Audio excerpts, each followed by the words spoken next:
존경하는 경기 도민 여러분, 인천 시민 여러분, 그리고 사랑하는 우리 더불어민주당 당원 동지 여러분, 오늘은 더불어민주당 경기도당과 인천시당이 함께하는 내일을 위한 담대한 대담, 내담대 시즌2 마지막 시간입니다.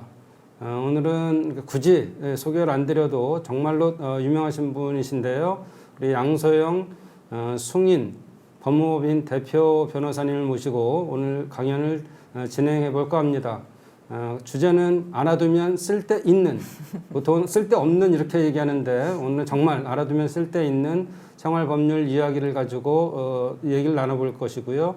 조금 안타까운 것은 우리 인천시당 위원장 유동수 의원은 또 겸임으로 우리 정책위 수석 부의장을 맡고 있는데 지금 내년도 예산에 대한 마지막 마무리 단계입니다. 그래서 물론 국회로 넘어와서 심의를 거치는 거지만 정부 측의 의견을 최대한 반영하고 저희들도 마찬가지 의견을 반영하는 그런 시간이기 때문에 참석은 못하셨습니다.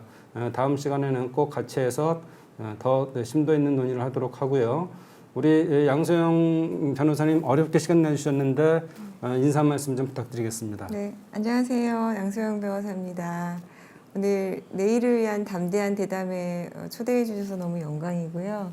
알아두면 쓸데있는 생활법률 얘기 네, 잘 나누고 가도록 하겠습니다. 네, 우리 양소영 변호사님은요, 여성시대 그리고 생방송 오늘의 아침 무엇이든 물어보세요.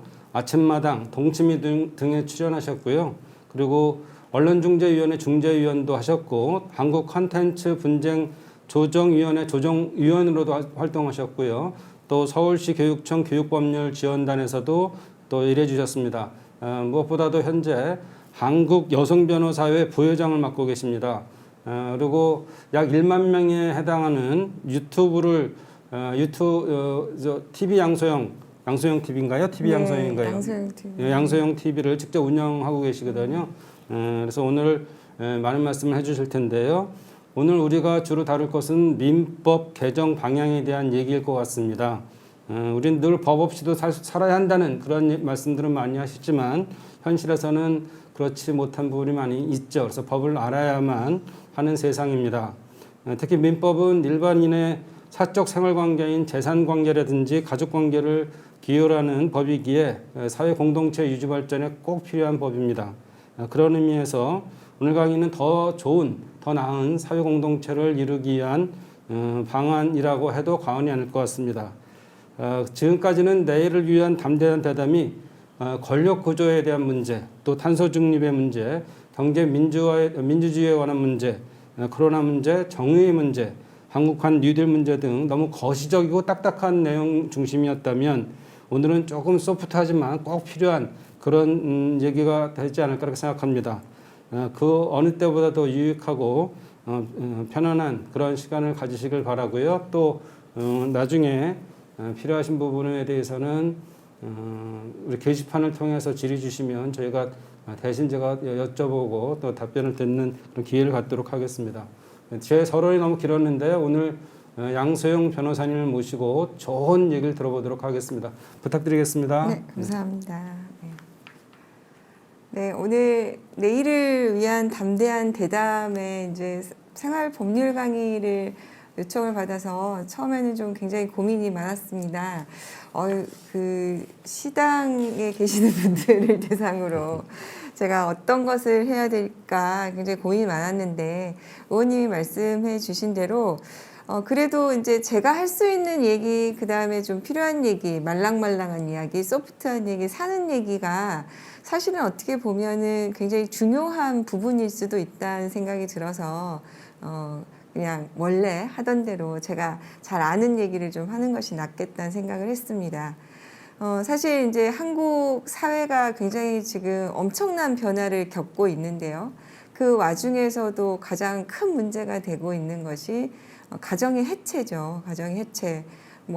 요새는 이제 이혼이 더 이상 흔하지 않은 상황이고, 그 다음에 이제 상속으로 인한 재산 다툼 자체가 흔하지 않은 상황인데, 이 과정에서 이제 많이 겪고 있는 분쟁들이 사실은 우리 삶을 굉장히 무의미하게 만들기도 하고 어떤 사람들은 삶의 기반을 없애기도 하는 부분이 있어서 사실 이제 뭐 이런 가사와 관련한 주제가 꼭 아주 사소하다라고 생각하기 참 어려운 것 같아요.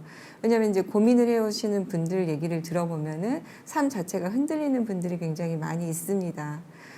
실제로 이제 제가 2015년에 뭐 다들 아시겠지만 대법원에서 이제 공개 변론이 열렸을 때 그때 이제 의원님 들어보셨습니까? 네네. 바람 피운 남편이 이혼 청구할 수 있는지 없는지. 네, 뭐 네. 다른 이유로 또 할 수 있겠죠. 네. 규칙 사유가 아닌 그래서 다른 그때 이유로. 이제 네. 대법원 공개 변론이 열리면서 그게 이제 한국에도 이제는 이혼 사유로서 파탄주의가 도입이 돼야 되는 것이 아니냐. 마스크 벗어도 되실 것 같습니다. 지금. 네. 네, 마스크를 좀 벗고. 네, 네. 그래서 이제 그게 공개 변론이 열렸는데 사실은 이제 우리나라뿐만 아니라 해외에서도 대부분 그렇게 파탄주의를 도입하고 있기 때문에 이제 한국도 그렇게 이것을 고집해야 되는 것은 아니지 않느냐라는 것이 굉장히 대세였는데 당시에 제가 공개 변론을 하면서 이제 발견했던 것이 그러면은 그렇게 해서 이혼한 가정이 이후에 어떻게 사느냐가 굉장히 이제 문제점이 있다는 것을 발견을 했는데 그때 이제 제가 그러니까 변론에서 얘기했던 게 양육비를 못 받고 있는 가정이 80%에 이른다. 이런 통계의 자료였습니다. 그러니까 결국에는 바람을 피우거나 이런 문제를 일으킨 배우자가 특히 이제 경제적인 강자인 경우가 많은데 이 사람이 무조건 이혼을 한다고 했을 때 이게 이제 축출 이혼이 되고 그로 인해서 이제 쫓겨난 배우자가 아이들을 키우면서 양육비도 못 받고 있는 상황에서 사회적 안전판이 전혀 마련되어 있지 않는데 이걸 덥석 우리가 파탄주의를 도입해버릴 경우에 그 문제점을 어떻게 할 것이냐라고 얘기를 했는데 다행히 이제 그 부분이 채택이 돼서 당시에는 아직은 유책주의다라고 이제 그렇게 결론이 났고 그 이후에 이제 2018년에 아시는 이제 배드파더스 사이트가 나타나면서 양육비 미지급자들을 이제 뭐 이렇게 언론에 인터넷 사이트에 올리는 거죠. 신상을 공개해서 그 부분에 이제 명예훼손으로 고소를 당하고 이걸 이제 저희가 2019년에 제가 무죄 변론을 해서 일단은 이제 2020년 1월에 1심에서는 무죄가 났습니다. 근데 이제 가장 큰 변화가 뭐냐면 그 사이에 양육비라는 것이 굉장히 중요한 부분이구나. 이제 우리 사이에서 이혼 가정이 많아지고 한부모 가정이 많아지는데 그러면 이 가정들이 사회에서 정부 저소득층으로 전락을 해서 아이들이 양육비도 못 받고 사는 그런 경우에 이 아이들이 그럼 사회 구성원으로 성장했을 때 우리 사회에 이제 불어닥칠 부작용들 이것들을 미리 막기 위해서는 이 양육비 문제를 좀 해결을 해야 되겠구나. 그러니까 이게 아이들의 생존권이구나라는 인식이 굉장히 생겼습니다. 그래서 이제 지난 국회 개정안이 됐다가 이제 안 됐지만 요번에는 이제 이번 21대 국회에서는 개정안이 통과가 돼서 이행과 관련해서 이제 입법이 좀 강화가 됐는데요. 이제 이렇게 지금 현재 있는 그런 가정의 해체와 관련해서 문제점이 있다면 이 부분을 좀 널리 알려서 같이 고민을 하고 입법을 보완해 나가는 것이 사실 또 거시적으로도 뭐 굉장히 중요한 이슈도 있지만 미시적으로도 저는 이제 국회나 또 당에서 해주셔야 될 부분이 아닌가 해서 오늘은 그래서 이제 상속에 관한 부분을 조금 우리가 이제 고민을 해보자는 얘기를 좀 하려고 합니다. 그러셨군요. 제가 저희도 하여간 20대 국회 내내 그런 것도 운동도 있었지만, 그러니까 이혼한 가정에서의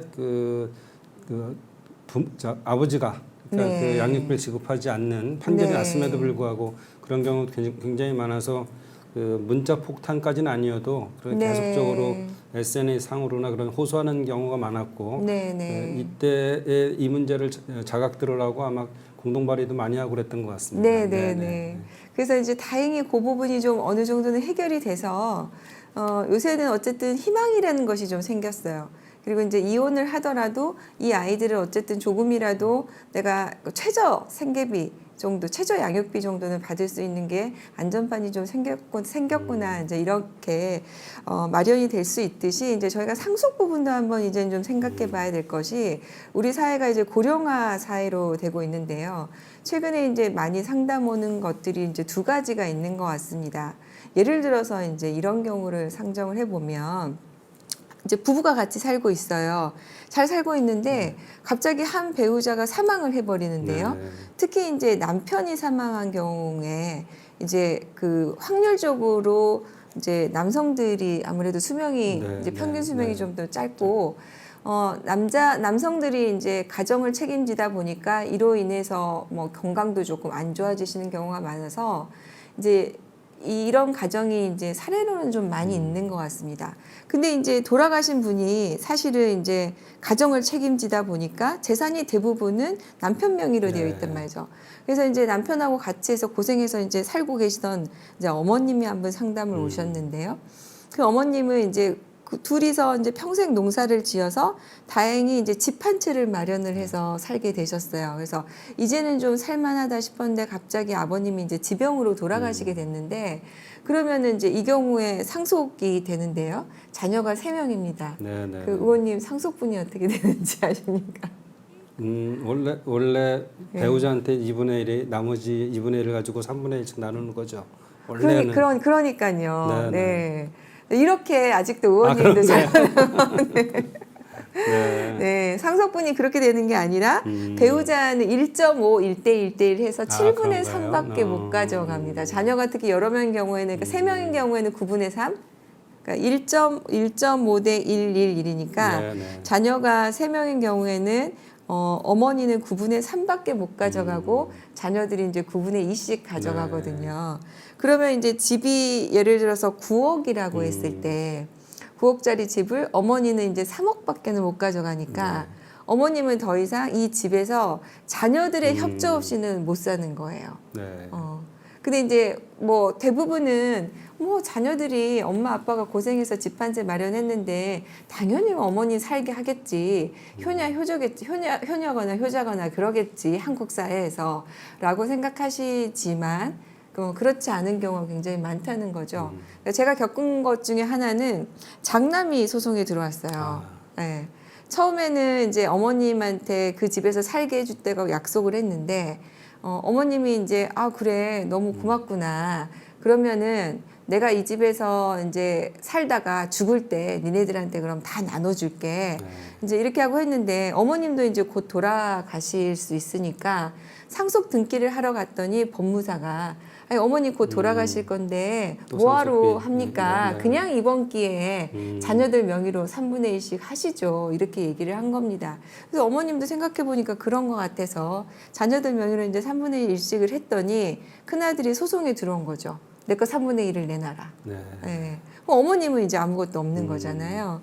이제 이럴 경우가 많이 생기고 그래서 이제 큰아들한테 나눠주고 나면 그 다음에 둘째, 셋째는 그러면 나는 네. 이렇게 되는 겁니다. 그래서 이럴 경우가 있어서 2013년에 실은 이제 민법 개정에 관해서 논의가 좀 있었습니다. 그래서 이런 경우를 구제하기 위해서 의원님이 말씀하신 것처럼 반은 배우자한테 먼저 떼주고 나머지만 가지고 상속을 하면 최소한 전셋집이라도 살 수 있으니까 그렇게 하자라고 해서 이제 배우자 선취권을 이제 도입하자는 개정안 논의가 있었는데 당시에 이게 이제 엄청난 반대에 부딪혀서 개정안이 통과가 못 됐는데 네.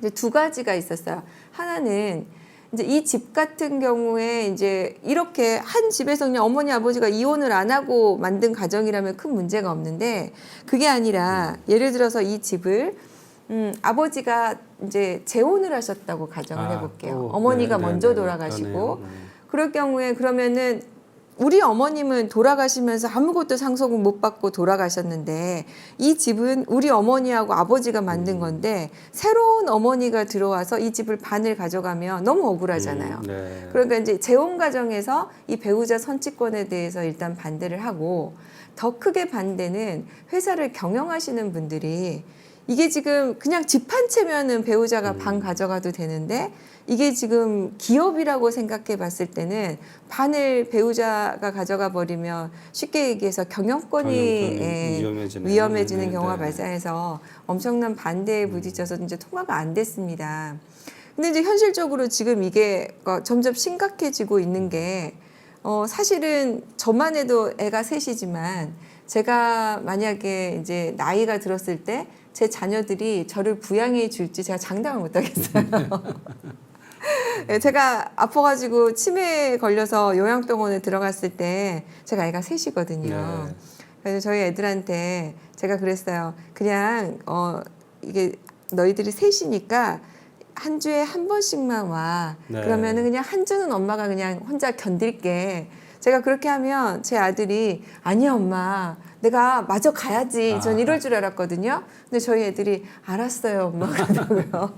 법률가시니까 미리 네. 장치를 안 해놓으시겠어요? 그래도 아, 그러니까요. 그러니까 이런 필요성이 점점 해서 지금 우리가 있는 상속 제도만으로는 내가 갑자기 이런 사태에 대비했을 때 내 자녀들한테 의지해서 살아야 하는 상황이 될 수 있기 때문에 이 부분을 지금 조금 손봐야 되지 않느냐라는 이제 필요성이 조금 생기고 있는 것 같습니다. 그래서 제가 이제 해외 입법례를 봤더니 해외 입법에서는 이렇게 해결을 하고 있더라고요. 그러니까 한 배우자가 사망을 했을 때 이 집은 지금 옛날에는 이제 상속을 어떻게 바라봤냐면 뭐 농사 짓다가 그 농토를 이어받으니까 이제 가업을 뭐 집안의 네. 재산을 상속받는 개념으로 이해를 했는데 이제는 이제 사회가 변화하면서 그게 아니라 부부가 둘이 모은 재산, 부부 재산을 상속하는 개념으로 이제 완전히 네, 바뀐 네, 거죠. 네, 네. 그래서 한 배우자가 먼저 사망을 했을 때는 이거를 상속을 먼저 하는 게 아니고 마치 이혼한 것과 비슷하게 재산 분할을 먼저 하는 거죠. 네. 그래서 그 배우자한테는 그러니까 내가 만약에 이혼할 경우에 받을 수 있는 정도의 비율, 그 한도 내에서 상속을 하게 먼저 떼어주고 그 나머지를 가지고 상속을 하게 하면 네. 이 배우자가 예를 들어서 어머님 같은 경우에는 내가 이혼을 할 경우에 반 정도는 재산 분할을 받을 수 있으니까 이 반은 먼저 떼놓고 나머지 반만 가지고 다시 자녀들하고 나누면 어머님은 여기에서 그래도 반이라도 가지고 안전하게 살 수 있는 구조로 하고 있는데 실제로 해외에서 그런 입법례를 도입하고 있는 경우가 굉장히 많고요. 또 어떤 경우에는 아예 이 배우자가 돌아가시기 전까지는 자녀들이 달라고 하지 못하게 해놓는 경우도 있었어. 그러니까 내가 갑자기 그 살면서 한 배우자가 먼저 사망했다고 해서 내 삶이 갑자기 기초가 흔들리고 자녀들에게 의존해서 살아야 되는 상황에서 벗어날 수 있게 이렇게 해서 민법이 좀 개정되어서 그 부분을 보호할 수 있으면 좋겠다 그런 생각을 좀 했습니다. 특히 이제 저희가 이제 가사 사건을 하다 보니까 이런 경우가 많이 발생을 해요. 재혼을 해서 사는 가정 같은 경우에 내가 이혼을 하면 재산 분할을 받을 수가 있는데 상속을 하게 되면은 내가 이와 관련해서 또 세금을 내야 되고 상속세를 내야 되고 이렇다면 그냥 이혼하고 말지. 네. 이런 경우도 발생을 하니까 이 상속과 관련 부분들을 조금 보완을 해 놓는다면은 가정의 해체도 좀 막을 수가 있고 또 남아있는 배우자의 생존권도 좀 보호할 수 있는 부분이 있어서 다시 한번 그 배우자 선취권 도입과 관련된 논의가 조금 시작이 되었으면 하는 바람이 좀 있습니다. 그리고 이제 두 번째로 조금 말씀드리고 싶은 게 이제 최근에 그 아마 기사에서 많이 보셨을 텐데요. 구하라 씨 어머님과 관련해서 이제 부양하지 않은 부모가 상속권이 있느냐 이제 이런 논의가 있었고 최근에 이제 법무부에서 이러한 경우에 상속권을 상실시키는 제도를 도입하겠다 이제라는 개정안이 지금 제출이 되어 있는 상황입니다. 이제 이거하고 지금 우리 더불어민주당의 서영교 의원님은 그게 아니라 상실이 아니라 아예 이런 경우는 상속권을 가질 수 없도록 이런 상속인 지위를 아예 주지 않는 이렇게 해야 되는 거 아니까 상속권 상실은 상속인은 일단 되는데 나중에 상실이라는 재판을 통해서 없애자는 게 법무부 아니고 서영교 의원님은 아예 주지 말자는 아니거든요. 지위를 아예 미리 상실을 시키면서 이제 일단 여기와 관련해서는 많은 분들이 이제 좀 동의를 하시는 것 같아요. 아 이게 뭔가 본인의 의무를 다하지 않은 사람은 상속권이 있으면 안 되는 게 아니냐. 여기까지는 이제 동의를 하시는 것 같은데 그 이제 걸림돌이 뭐냐면 유류분이라는 제도가 있습니다. 네. 이게 뭐냐면 유류분이요? 네. 예를 들어서 내 상속분이 1이라면 이제 부모님이 내가 이제 제가 집 한 채를 갖고 이제 하는데 제가 마음에 드는 자녀도 있을 거고 마음에 안 드는 자녀도 있을 거고 그다음에 저를 좀 부양한 자녀도 있을 거고 부양하지 않은 자녀도 있을 거고 그런데 이게 지금 현행법상으로는 상속권이 동일하고 이렇게 되어 있어도 무조건 1대1인데 제가 만약에 유언을 해서 저에게 부양을 한 자녀에게 다 몰아줬다면 못 받는 자녀는 0이 되는 게 아니라 2분의 1 정도는 받을 수 있는 게 이제 유류분이라는 제도거든요. 근데 이제 이런 유류분이라는 제도가 있다 보니까 이제 내가 아무리 뭐 부양을 안 하거나 못되게 하더라도 내 상속권이 어느 정도는 보호가 되기 때문에 이 약간 우리의 도덕적인 감정과 언밸런스한 부분이 조금 있고 또 이제 상속인의 입장에서 아니 내가 만든 재산을 내가 마음대로 못 한다는 말이냐 이런 게 이제 고민이 되는 좀 지점이 있습니다. 특히 이제 최근에는 1인 가구가 많이 있잖아요. 결혼을 안 하시는 분들. 그다음에 이제 결혼을 해도 뭐 배우자가 사망해서 자녀들도 다 떠나고 혼자 사시다가 이제 내가 이제 나를 보살핀 사람이 아무도 없기 때문에 내 친인척이나 이런 데는 상속을 시키고 싶지 않고 뭔가 기부를 하고 싶거나 다른 데 유용하게 하고 싶은데 상담을 막상 하러 오셨다가 아니 내가 내 재산을 내 마음대로 할 수 없다는 말이에요 라고 물으신 분들이 굉장히 많으세요. 근데 지금 우리가 지금 유류분이라는 제도가 있어서 이게 문제인데요. 이제 구하라 씨 같은 경우에도 만약에 이제 구하라 씨가 유언을 했다 하더라도 내 친모에게는 부양하지 않은 친모에게는 주지 말아라라고 유언을 했더라도 이 친모는 2분의 1까지는 상속을 받을 수 있게 지금 현재 현행법상 되어 있는 게 이제 유류분이라는 제도거든요. 그래서 이게 지금 헌법재판소의 위헌이 아니냐. 이렇게 지금 그러니까 내가 내 재산을 마음대로 처분할 수 없다는 것이 좀 문제가 아니냐라고 해서 이제 헌법재판소에 지금 계류가 되어 있고 조만간 이제 결론이 날 건데요. 이와 관련해서도 이제 유류분에 대해서 무조건적으로 2분의 1이나 3분의 1을 보완하는 것이 우리 지금 현재 민법의 규정인데 해외 입법례를 보면 이 유류분에 대해서도 상실을 둘 수 있는 그러니까 법 규정을 마련을 해서 이 유류분조차도 뭐 가져갈 자격이 없거나 문제가 있는 사람들, 그러니까 부양의 의무를 안 했거나 뭔가 범죄를 저질렀거나 그다음 본인이 원하지 않는 경우에 이 부분을 벗어날 수 있도록 이제 규정들이 좀 마련이 되어 있습니다. 그래서 이와 관련해서 상속제도가 전반적으로 조금 아까 말씀드린 것처럼 배우자의 선취권 도입도 좀 한번 손봤으면 하는 바람이 있고요. 유류분 제도와 관련해서도 너무나 천편일률적인 제도보다는 피상속인의 입장에서 상속을 하는 입장에서 이것을 어쨌든 벗어날 수 있게 제한하거나 상실시킬 수 있는 제도가 좀 보완이 되었으면 하는 바람이 좀 있습니다. 그리고 이제 마지막으로 이제 제가 잠깐 얘기했는데 유언과 관련해서 해외에서는 이제 제가 상담을 한 경우에 어머님이 이제 미국에서 이혼 상담을 오셨는데 비행기 타고 오시면서 유언장을 작성하고 오셨대요. 저도 이제 내일 모레 백신을 맞는데 혹시 모르니까 유언장을 좀 작성하려고 하는데 우리는 아직 이제 이와 관련해서 이제 문화가 좀 마련되지 않아서 많은 분들이 좀 물어오세요. 근데 이제 사회가 좀 다양화돼 가면서 뭔가 내가 이제 고생해서 만든 내 재산은 좀 좋은 데도 좀 쓰고 싶고 내가 좀 원하는 방향으로 좀 하고 싶다.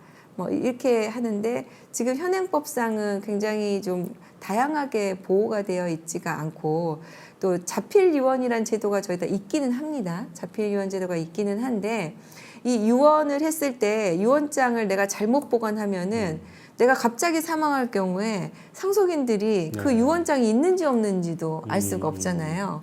그래서 이제 더군다나 자녀들이 가까이 살면 그나마 평소에 내가 유언장 써놨으니 엄마가 죽으면은 너 금고 한번 열어봐라 라고 하면 또 유언장이 있는 줄도 알지만 그렇지도 않은 경우도 많이 있어서 뭐 이제 유언과 같은 경우에 유언장을 작성하면은 구청이나 이런 데 이제 등기를 해놓는 제도를 좀 마련하면 사망한 이후에 그 사람의 상속 절차가 이제 공식적으로 거기 가서 가면서, 확인해 보면 네, 네. 아, 유언장이 있구나. 그러면은 상속인의 의사에 따라서 집행이 될 수 있게 네. 할 수 있는 그런 제도가 조금 마련이 되고, 그다음에 유언과 관련해서 먼저 존중이 되고 기부를 했다면 이에 대해서 세제 혜택도 좀 받을 수 있는 것들이 좀 따라오면 좋겠다 생각들을 좀 해봤습니다. 네, 상속, 기부, 뭐 증여 이런 말씀해 주셨는데 지금 제가 듣기로 네.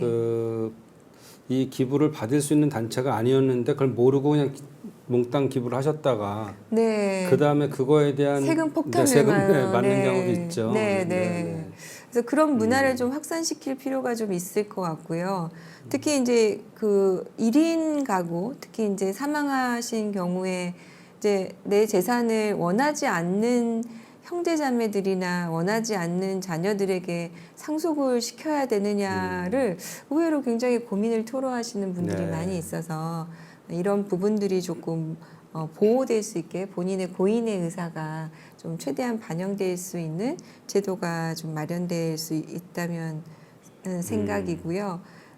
이게 이제 그 앞으로 우리 사회가 가야 될 방향이나 이런 부분 중에 이제 고령화 사회에 있어서 이분들이 안전하게 내 재산을 가지고 요양병원이나 뭐 내가 치매 상태에 빠지더라도 이 재산으로 내가 안전하게 치료를 받고 남은 재산은 원하는 방향으로 마무리가 돼서 내 삶이 끝났으면 좋겠다. 네. 이런 리드들이 굉장히 많이 있으시더라고요. 그래서 이 부분이 앞으로 조금 바뀌면 좋겠다는 생각이고 많은 분들이 좀 관심을 가져주셨으면 좋겠고요. 이와 관련해서 이제 뭐 다른 세부 부분들이 있지만 또 하나 이제 마지막으로 네. 조금 말씀드리고 싶은 부분은 지금 이제 그 부부와 관련해서 제가 이제 그 처음 사례에서 말씀드린 것처럼 배우자 선취권이 없다 보니까 제가 미리미리 공동명의로 해놔라 이런 네. 말씀 많이 드렸어요. 그래서 이제 그러면은 만약에 이거를 공동명의로 해놓으면 갑자기 뭐 아버님이 사망하더라도 어머님이 사망하더라도 내 거 2분의 1은 있으니까 이것에 대해서는 상속이 일어나지 않으니까 마치 선취권이 있는 것처럼 보호받을 수가 있잖아요. 네. 그래서 이제 제가 몇 년간 생활법률 강의를 다니면서 공동명의를 하셔라, 공동명의를 하셔라. 제가 엄청나게 강의를 많이 했는데 최근에 이게 이제 세제가 개편이 되면서 취등록세가 증여의 경우에 엄청나게 높아졌습니다. 네, 네. 근데 이제 부부 사이에서도 제가 같이 만든 재산인데 제가 남편한테 2분의 1을 받으면 증여로 세금을 내야 돼요. 네, 그렇죠. 6억 이상의 경우에는 또 배우자 공제가 안 돼서 이상의 세금을 내야 되는데 이 부분이 어떻게 보면은 부부 사이에서는 증여나 그 세금 부분이 조금 달리 판단돼야 되는 것이 아닌가 라는 생각이 조금 있어서 네. 이 부분도 한번 검토해 봐 주시면. 아니 네, 그런데 제가 이제 좋습니다. 의문이 네. 하나 있습니다. 이제 공동명의로 했는데 거기에서의 그 사업이 잘 안 되거나 또는 네. 고의로 네. 그 공동명의를 통해서 부인에게 그 재산을 넘긴 거죠. 네. 그런데 저쪽에서는 저한테 예를 들어 저한테 이 손해배상이든 아니면 네. 뭐 빌린 돈이든 뭐 피해를 입힌 돈이든 갚아라 했을 때 그 배우자도 같이 공동 책임을 지나요? 그렇게 되면? 사업과 관련한 부분에 대해서는 공동 책임은 아니고요. 네, 그러게. 네, 네, 네. 부부가 연대 책임을 지는 거는 일상 가사와 관련된 그 부분만 책임을 지기 때문에 그 부분에 대해서는 책임을 지지는 않습니다. 네. 네.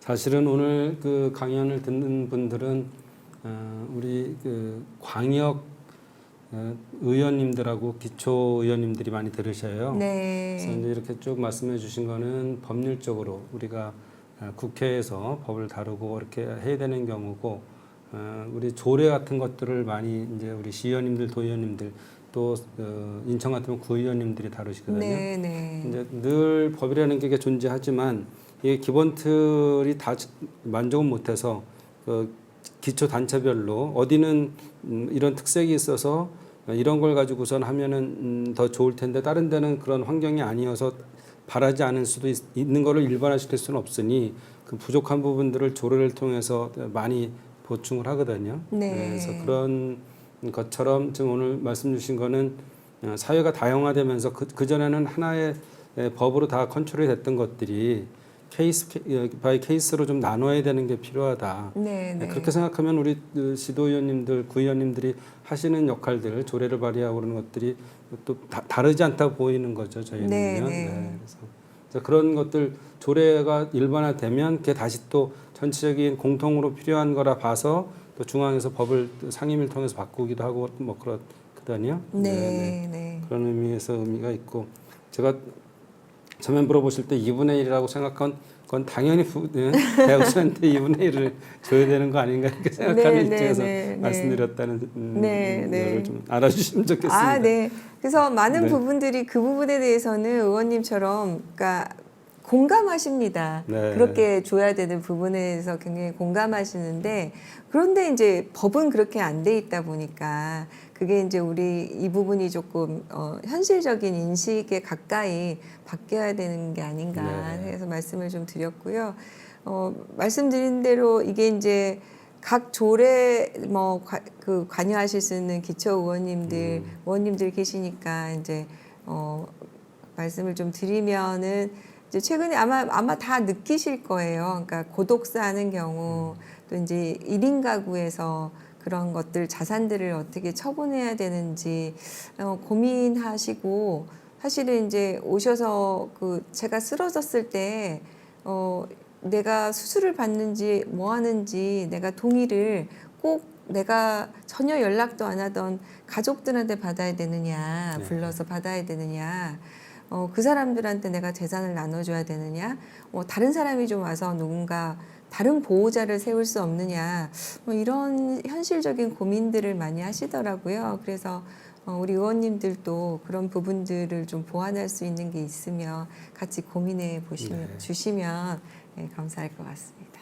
네, 저도 마찬가지고요. 우리 의원님들도 많이 겪는 상황인데 저희가 마치 이 법률 전문가인 것처럼 우리 시민들은 생각하시고 여러 가지 질문을 주세요.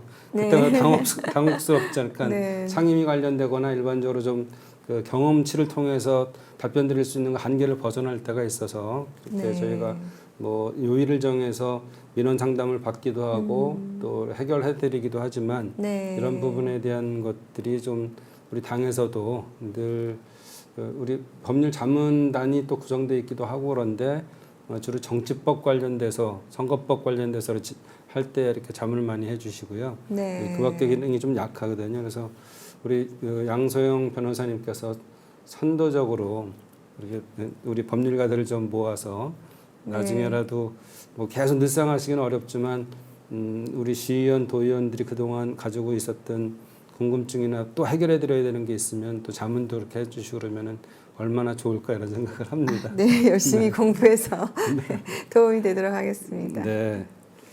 오늘 그 전에는 우리 그 시청을 같이 해주시는 의원님들 그리고 또 일반 당원들께서 뭐 1시간 반, 2시간을 이렇게 강연하다 보니까 굉장히 지쳐하시고 또 이렇게 중간에 나가시기도 하는 경우가 있었는데 앞으로는 좀 강연을 좀 더 컴팩트하게 하고 질문을 많이 받는 시간으로 하겠습니다.